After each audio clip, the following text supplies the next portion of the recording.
मिफ्ता इस्माइल के बाद शाहिद खाकान भी हुकूमती मुआशी पॉलिसियों पर बरस पड़े। वजीर खजाना को खरी खरी सुना दी। मिफ्ता की पॉलिसियाँ कामयाब, इसहाक डार की नाकाम करार दे दी। मुस्लिम लीग नून के सीनियर रहनुमा शाहिद खाकान अब्बासी ने कहा कि मिफ्ता अपनी हिकमत अमली में कामयाब हुए और इसहाक डार की हिकमत अमली में कुछ मुश्किलात हैं।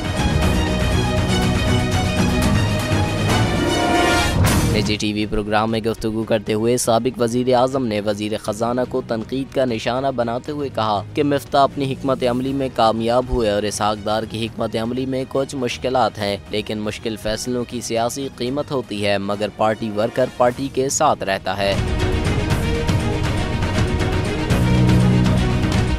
उफ, क्या जुल्म है। बोल एक दफा फिर साजिशी अनासिर के निशाने पर। को चेयरमैन बोल शुएब शेख को फ्री ट्रायल का मौका नहीं दिया जा रहा। तफ्तीशी ऑफिसर जो मुदई भी है अपना बयान रिकॉर्ड करवा चुका है कि कभी कोई जुर्म हुआ ही नहीं। एग्जैक्ट जो कुछ कर रहा था सब लीगल था। एग्जैक्ट के पास तमाम लाइसेंस थे। इस पर सितम जरीफी ये कि बरियत करने के बजाय केस दिनों नहीं घंटों के हिसाब से चलाया जा रहा है। फ्री ट्रायल की धज्जियां उड़ा दी गयी।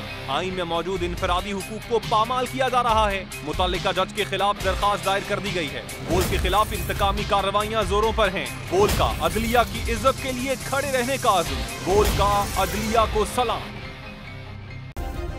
सब्सक्राइब करें और बेल दबाएं ताकि कोई खबर रह न जाए।